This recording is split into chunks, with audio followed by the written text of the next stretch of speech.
अजिबात चिकट न होणाऱ्या भेंडीच्या भाजीच्या व्हिडिओला तुम्ही सर्वांनी दिलेल्या छान प्रतिसादाबद्दल धन्यवाद. पण त्यावरही एक कमेंट होती, आमची भेंडी अशी होत नाही.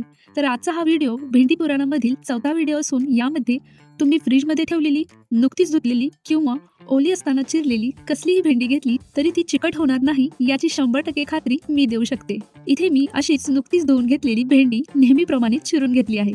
भेंडी पूर्ण ओली असून कापेल तसे ती अजूनच चिकट होत आहे.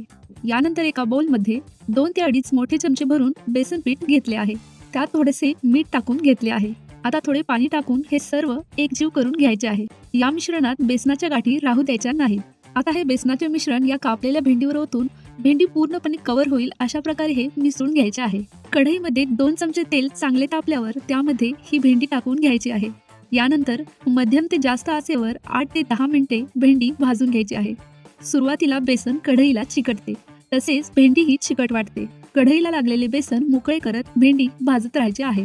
तुम्हाला हवे असल्यास तुम्ही नॉनस्टिक कढईवरही भेंडी भाजू शकता. त्यामध्ये बेसन कढईला चिकटणार नाही. मात्र या साध्या स्टीलच्या कढईवर तुम्हाला वरचेवर अशा प्रकारे चिकटलेले बेसन मोकळे करावे लागेल. 8 ते 10 मिनिटांनी तुम्ही बघू शकता भेंडीचा चिकटपणा कमी होत आला आहे आणि बेसनाचा कलरही बदलला आहे. भेंडी ही थोडी मऊ झाली आहे.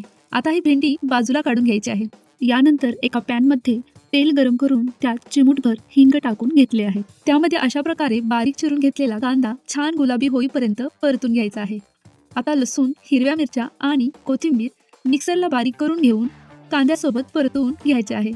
यानंतर 1 छोटा चमचा जिरे, अर्धा छोटा चमचा हळद आणि चवीनुसार मीठ टाकून घेतले आहे. आता यामध्ये भाजलेली भेंडी टाकून सर्व काही एकत्र मिसळून घ्यायचे आहे. तुम्ही बघू शकता पूर्णपणे सुटसुटीत अशी भेंडी तयार झाली आहे. तर अशा प्रकारे भेंडी बनवून पहा आणि कमेंट करून रेसिपी कशी वाटली ते जरूर सांगा. धन्यवाद.